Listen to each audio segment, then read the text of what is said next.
दिल्ली का बजट सत्र आज से शुरू होने जा रहा है। इस बार बड़ी जो वादे बीजेपी ने किए थे उनको लेकर एक नई रूपरेखा जो है नजर आएगी। इस बारे में बातचीत करने के लिए हमारे साथ बीजेपी के विधायक सतीश उपाध्याय जी हैं। सतीश जी, आज बजट सत्र, इस सरकार का पहला बजट सत्र, क्या क्या उम्मीदें लोग आपसे लगा के रखें कि इस बजट में निकल के आए? देखिए, मेरा कहना है कि खीर की मिठास दिल्ली के विकास के साथ दिल्ली के खुशहाली के दिन आने वाले हैं। 27 साल बाद भारतीय जनता पार्टी की सरकार आई है। मेरे हिसाब से ये बजट सर्वस्पर्शी होगा, सर्वव्यापी होगा।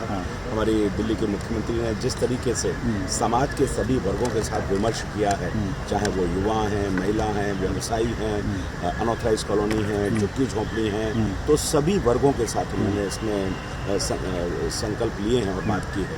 हमारे संकल्प पत्र में भी देश के प्रधानमंत्री माननीय मोदी जी के नेतृत्व में जो विकसित भारत का सपना है और वही विकसित दिल्ली, मुझे लगता है कि इस बजट में निश्चित रूप से पूरी होगी।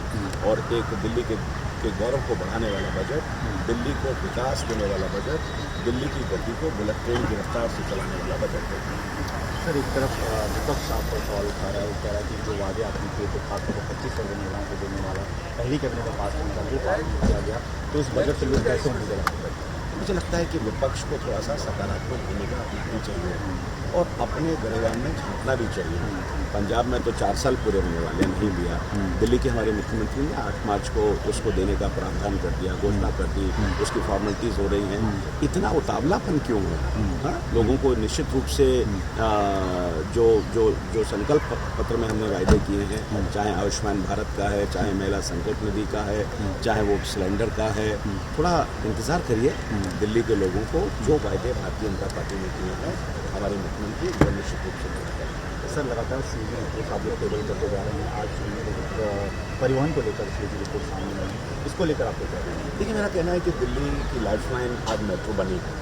उससे पहले दिल्ली की लाइफलाइन डीटीसी थी। डीटीसी को पूरी तरह से भ्रष्टाचार के कारण समाप्त कर दिया गया। जो लोगों को ट्रांसपोर्ट में जाना था, लोगों को सुविधा उठानी थी, लोग अपने व्हीकल्स को छोड़ सकते थे, पॉल्यूशन को समाप्त कर सकते थे, आपने उसमें कुछ नहीं किया। और जो व्यापक भ्रष्टाचार हुआ है इस सरकार के अंदर पिछले 11 सालों में, आपने देखा होगा कि जिस तरह से लिकर पॉलिसी में भ्रष्टाचार हुआ, जिस तरह से हेल्थ पॉलिसी में भ्रष्टाचार हुआ, उसी तरह से ये डीटीसी का जो सीएजी की रिपोर्ट है वो भी तमाम स्कैम निकल करके आएंगे। और जनता के सामने इनकी जो करनी है वो निश्चित रूप से सामने आनी चाहिए। किस तरीके से आपने एक डीटीसी को पूरी तरह से ख़त्म कर दिया, एक लाइफलाइन को ख़त्म कर दिया, दोबारा से डीटीसी को खड़ा करने की आवश्यकता है। बहुत बहुत धन्यवाद सर। तो सतीश उपाध्याय जी, बीजेपी विधायक, तो सीधे तौर पर ये कह रहे हैं कि जो बजट होगा वो विकसित भारत की तर्ज पर बजट होगा।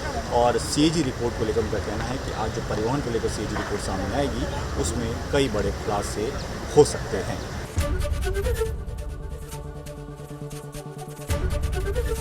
एबीपी गंगा, खबर आपकी, जुबान आपकी।